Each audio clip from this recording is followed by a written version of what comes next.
Động đất ở Pakistan khiến ít nhất 20 người chết.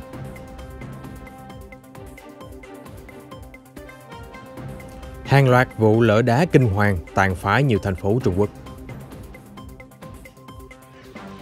Bão cát sa mạc kết hợp tàn tro núi lửa bao phủ bầu trời Cuba. Mưa lớn kỷ lục ở Italy, thêm một ví dụ về đợt bão lũ thảm khốc mùa hè năm 2021. Đài Loan phát triển tên lửa có thể tấn công mục tiêu chiến lược trên lãnh thổ Trung Quốc.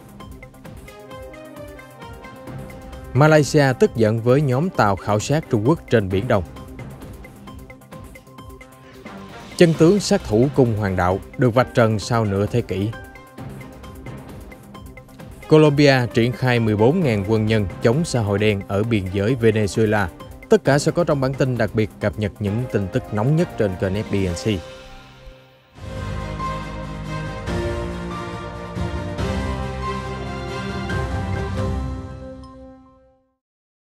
Ít nhất 20 người chết và 300 người bị thương vào khoảng 3 giờ sáng nay 7 tháng 10 khi động đất mạnh 5,7 độ làm rung chuyển miền nam Pakistan.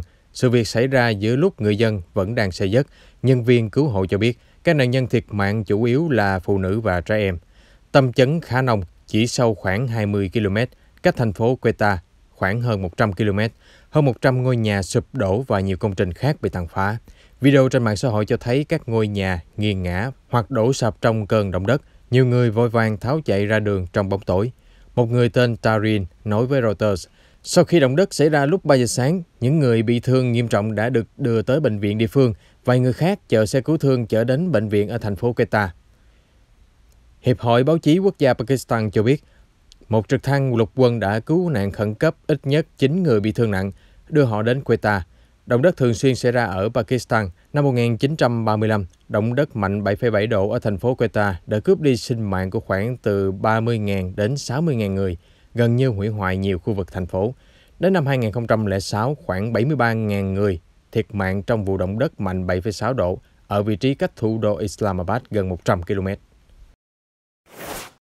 Chuỗi lở đất khổng lồ đã diễn ra tại nhiều thành phố miền núi thuộc tỉnh Sơn Tây, miền Bắc Trung Quốc. Chính quyền địa phương đã ban hành ứng phó khẩn cấp mức độ 3 và kích hoạt kế hoạch dự phòng về phòng chống thiên tai. Cụ thể, các vụ sạt lở đá và bùn đất kinh hoàng được ghi nhận hôm 6 tháng 10 tại thành phố Lâm Phần. Nhiều vụ sạt lở cũng đã xảy ra ở thành phố Tấn Trung và Lữ Lương, gây ra thương vong. Tuy nhiên, đài CGTN của Trung Quốc không nói rõ chi tiết. Trong khi đó, mưa lớn không ngớt suốt nhiều ngày liên tiếp dọc theo một phần Vạn Lý Trường Thành ở huyện Tự Trị, Khoan Điện, tỉnh Liêu Ninh đã khiến cho 32 du khách mắc kẹt vào hôm 4 tháng 10. Mưa lớn cũng đã hoành hành ở huyện Bình Lỗ, tỉnh Sơn Tây từ cuối tháng 9 đến nay, khiến nhiều tuyến đường bị gián đoạn. Bão cát khổng lồ từ sa mạc Sahara kết hợp với lưu huỳnh do núi lửa phun trào ở đảo La Palma của Tây Ban Nha đã bay xa hàng ngàn dặm đến thủ đô Havana của Cuba. Cơn bão bất thường đã biến bầu trời trong xanh của Havana thành màu vàng nâu, khiến chất lượng không khí giảm thấp và tác động xấu đến sức khỏe người dân. Video của Reuters cho thấy bầu trời đục ngầu, các bãi biển Malecon và tòa nhà quốc hội mang tính biểu tượng của Cuba đều hiện lên mờ mịt trong lớp bụi tàn trò. Vào thời điểm này hàng năm, gió mạnh và nóng sẽ cuốn cát bụi từ sa mạc Sahara mang nó di chuyển hàng ngàn dặm, băng qua Đại Tây Dương để đến châu Mỹ. Năm nay bão cát còn trộn lẫn với tro núi lửa của đảo La Palma. Theo nhận định của Trung tâm Khí tượng Cuba, bão bụi hoành hành ở miền Tây Cuba từ hôm 5 tháng 10. Giới chức khuyến cáo người dân đóng chặt cửa và ở yên trong nhà để tránh tiếp xúc với không khí ô nhiễm. Biến đổi khí hậu đang diễn ra khắc nghiệt hơn trên toàn cầu. Tuần này, Italy vừa hứng trận mưa kỷ lục. Vào thứ Hai, một cơn mưa bão hoành hành ở miền Tây Bắc Italy, gây mưa lớn chưa từng thấy trong lịch sử châu Âu, với lượng mưa tới 742 mm chỉ trong 12 giờ. Trong khi đó, ở Oman, bão nhiệt đới hiếm gặp đã khiến quốc gia Trung Đông này hứng lượng mưa của năm trút xuống trong vài ngày, gây lũ lụt làm chết hơn 10 người ở miền sa mạc. Theo các chuyên gia môi trường, mưa lớn đang diễn ra ở nhiều nơi và nghiêm trọng hơn trên toàn cầu do nhiệt độ liên tục tăng cao. Báo cáo của Ủy ban Liên Chính phủ về biến đổi khí hậu cho biết, với mỗi mức tăng 1 độ C, bầu khí quyển sẽ có thể giữ lại hơi nước nhiều hơn 7%. Tây Mỹ mùa hè năm 2021 chứng kiến nhiều thảm họa mưa bão, với các cơn bão mạnh kỷ lục như Ida và Henry tấn công cách nhau chỉ vài tuần. Các đợt mưa lũ chết người cũng đã chiếm trang nhất trên mặt báo trên toàn thế giới vào mùa hè năm nay. bao gồm mưa lũ kinh hoàng ở Tây Âu vào tháng 7, biến các con đường trung tâm thành phố của Bỉ và Đức ngập trong biển nước lênh láng. Mưa lớn ngàn năm có một cũng gây lũ tàn khốc ở miền Trung Trung Quốc, khiến cho hơn 300 người tử vong. Thành phố Trịnh Châu với 12 triệu dân là nơi chịu ảnh hưởng nặng nề nhất, với nhiều người đã chết đuối dưới trạm tàu điện ngầm. Chuyển sang một số thông tin an ninh quốc phòng, lực lượng không quân Đài Loan vừa phát hành video phô diễn sức mạnh giữa lúc căng thẳng sục sôi với Trung Quốc. Video quay cảnh các tiêm kích chiến đấu cất cánh và tiến hành tập trận. Ngoài ra còn có sự xuất hiện của lực lượng pháo binh. Mâu thuẫn ở eo biển đang ở mức cao kỷ lục trong vòng 40 năm qua, theo lãnh đạo phòng vệ khâu quốc chính của Đài Loan tuyên bố. Trong vòng 4 ngày từ hôm 1 tháng 10, hàng trăm máy bay chiến đấu của Trung Quốc đã xâm nhập và uy hiếp hòn đảo tự trị. Mỹ, đối tác cung cấp vũ khí lớn nhất cho Đài Loan, lập tức lên tiếng chỉ trích Trung Quốc và nhấn mạnh cam kết của Washington với hòn đảo là vững bền như sắt đá. Ngược lại, Bắc Kinh tố Washington là kẻ gây bất ổn lớn nhất khu vực vì liên tục bán vũ khí và điều chiến hạm uy lực tuần hành qua eo biển. Về phía mình, Đài Loan kiên quyết đấu tranh tới ngày cuối cùng nếu Trung Quốc tấn công. Lãnh đạo Thái Anh Văn hôm 6 tháng 10 tuyên bố, tôi cảnh cáo Bắc Kinh hãy kiềm chế và tránh những hành động châm ngòi cho bão lửa giao tranh. Quân đội Đài Loan vừa có lần đầu tiên chính thức xác nhận sở hữu tên lửa tầm trung đất đối đất Vân Phong, vốn được phát triển từ thập niên 90. Lãnh đạo phòng vệ Đài Loan khâu quốc chính đã nhắc đến loại tên lửa này trước lập pháp viện khi đề xuất gói ngân sách đặc biệt 240 tỷ Đài tệ nhằm tăng cường kho tên lửa của hòn đảo. Khi được nghị sĩ đối lập hỏi về quá trình phát triển và năng lực của tên lửa Vân Phong, ông Khâu từ chối nêu thông tin chi tiết, chỉ nói quân đội vẫn đang phát triển thêm. Đây là lần đầu tiên cơ quan phòng vệ Đài Loan công khai nói về tên lửa Vân Phong, được cho là có tầm bắn lên tới 1.500 km, nghĩa là có thể tấn công các mục tiêu trong lãnh thổ Trung Quốc. Cụ thể hơn, tên lửa có thể phá hủy các mục tiêu chiến lược như sân bay, bến cảng và trung tâm chỉ huy quân sự của Trung Quốc. Vì vậy, tên lửa Vân Phong là một phần quan trọng trong chiến tranh phi đối xứng của Đài Loan, theo học giả Tô Tử Vân từ Viện Nghiên cứu An ninh Quốc phòng cho biết. Ông Tô nói, hiểm họa lớn nhất đối với Đài Loan là lực lượng không quân Trung Quốc. Vì vậy, hòn đảo cần phải đạt được khả năng tấn công căn cứ không quân của Trung Quốc, đồng thời chặn đứng hành trình bay của nhiều chiến đấu cơ từ bên kia eo biển nếu có xung đột xảy ra. Truyền thông địa phương hồi năm ngoái cho biết, tên lửa Vân Phong được phóng thử vào tháng 4 năm 2020. Mặt khác, gói đề xuất ngân sách phòng vệ 240 tỷ Đài tệ của Đài Loan còn nhằm phát triển nhiều loại tên lửa khác, trong đó có khoảng 64% tên lửa chống hạm và 18% tên lửa tiêu diệt các mục tiêu trên không. Malaysia đã triệu hồi đại sứ Trung Quốc ở Kuala Lumpur để phản đối hành động hàng hải của Bắc Kinh trên Biển Đông. Quan chức Bộ Ngoại giao Malaysia cho biết, nước này phản đối sự hiện diện của các tàu Trung Quốc trong vùng đặc quyền kinh tế gần đảo Borneo. Malaysia khẳng định họ phản đối dựa trên các luật pháp quốc tế. Theo NHK, các tàu khảo sát Trung Quốc cuối tháng trước được phát hiện trong vùng đặc quyền kinh tế của Malaysia. Tuy nhiên, giới chức không nói rõ việc phản đối có liên quan đến trường hợp tàu khảo sát hay không. Hồi tháng 6, Malaysia cũng đã triệu hồi đại sứ Trung Quốc khi 16 chiến đấu cơ được phát hiện bay trên vùng lãnh hải của Malaysia. Không quân quốc gia Đông Nam Á đã phải điều động tiêm kích ứng phó.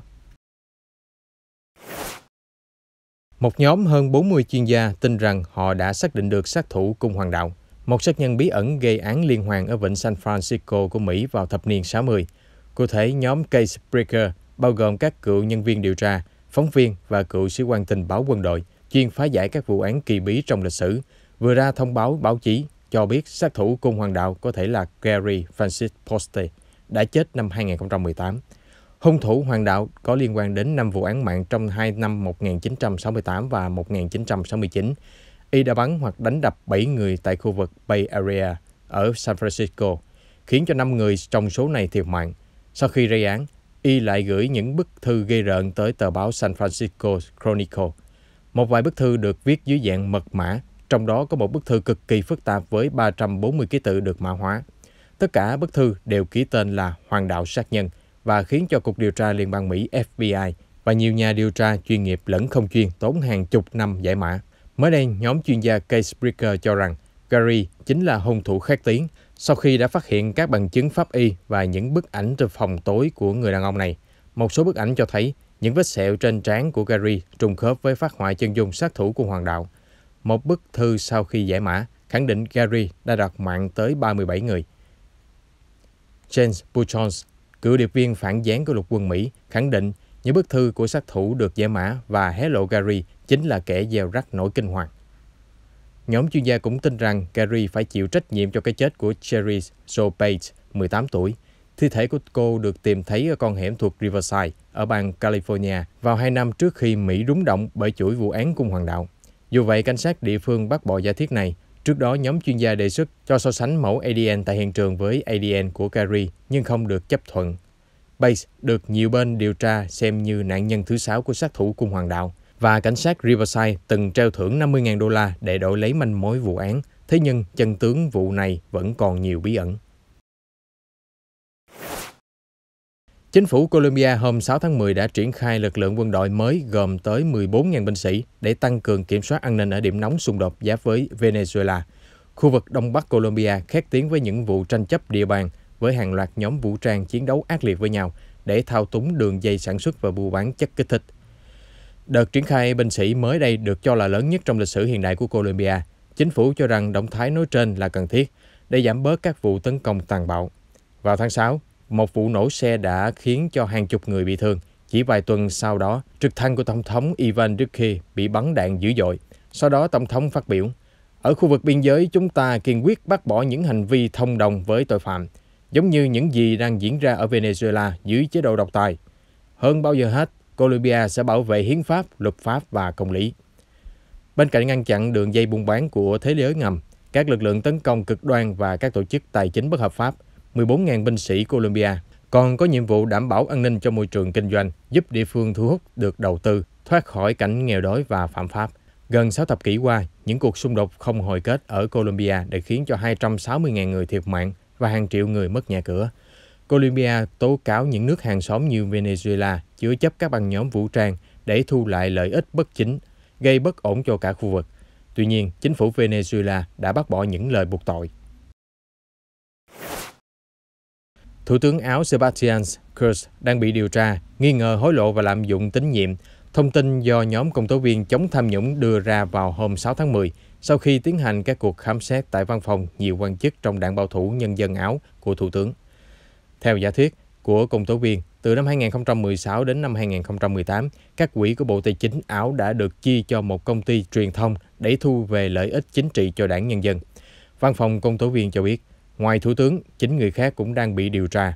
Truyền thông Áo nói rằng các công tố viên nghi ngờ Bộ trưởng Tài chính đã đổ tiền mua hàng loạt quảng cáo trên một tạp chí lá cải để đổi lấy những bài viết đánh bóng tên tuổi, tẩy trắng cho Thủ tướng Kurz và các đồng minh của ông. Hồi tháng 5 vừa qua, Thủ tướng 35 tuổi cũng đã bị điều tra vì nghi khai man trước Quốc hội.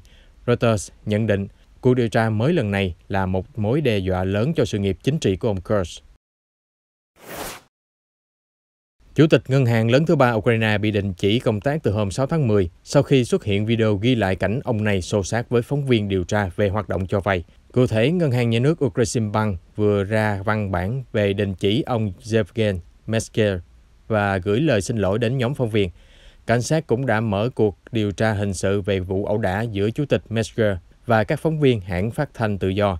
Chủ tịch Mesker nói sẽ từ chức nếu bị cảnh sát buộc tội. Trong một văn bản, ông Mesker khẳng định, không có lời biện hộ nào cho hành động bộc phát và thiếu kiềm chế của tôi đối với nhóm phóng viên, và tôi hoàn toàn nhận thức được trách nhiệm của mình. Hãng phát thanh tự do khẳng định phóng viên của họ đã bị tấn công khi điều tra các khoản vay của ngân hàng. Phía ngân hàng cho biết không làm gì sai, và các điều luật về đảm bảo bí mật đã khiến cho họ không thể bàn luận chi tiết về vấn đề này. Video về vụ ẩu đả ở ngân hàng đã thu hút hơn 343.000 lượt xem trên YouTube khi họ đăng lên vào hôm thứ Ba. Công chúng và nhiều chính trị gia đã lên tiếng phản đối bạo lực với phóng viên và đã rộng hơn là đối với quyền tự do ngôn luận. Thụy Điển dự kiến tạm dừng sử dụng vaccine ngừa COVID-19 của hãng Moderna cho người sinh từ năm 1991 trở đi do báo cáo về những tác dụng phụ hiếm gặp như viêm cơ tim có thể xảy ra. Cơ quan y tế Thụy Điển hôm 6 tháng 10 đưa ra thông báo đình chỉ nói trên. Trước đó, trang y tế Mayo Clinic cho biết tác dụng phụ hiếm gặp về viêm cơ tim sau khi tiêm Moderna ở thanh niên có thể bao gồm triệu chứng giống như cơn đau tim. Cơ quan y tế Thụy Điển nói thêm, tác dụng phụ thường xảy ra sau khi tiêm liều thứ hai. Tuy nhiên, tần suất và mối đe dọa sức khỏe nói chung rất nhỏ. Dù vậy, Thụy Điển vẫn đề phòng và khuyến cáo sử dụng vaccine của Pfizer-BioNTech để thay thế. Hiện 81.000 người Thụy Điển sinh từ năm 1991 đã được tiêm liều đầu tiên vaccine Moderna. Họ sẽ không nhận liều thứ hai. Đầu tuần này, Cơ quan Y tế Thụy Điển thông báo người từ 12 đến 15 tuổi sẽ chỉ được tiêm vaccine của hãng Pfizer-BioNTech. Trước đó, Cơ quan Dược phẩm châu Âu đã cho phép sử dụng vaccine Moderna từ tháng 5 và cho phép tiêm cho trẻ em từ trên 12 tuổi kể từ tháng 7. Chúng tôi sẽ cập nhật những sự kiện quốc tế mới nhất trong bản tin nóng phát sóng vào lúc 15:30 hàng ngày trên kênh NetBNC. Xin mời quý vị đón xem.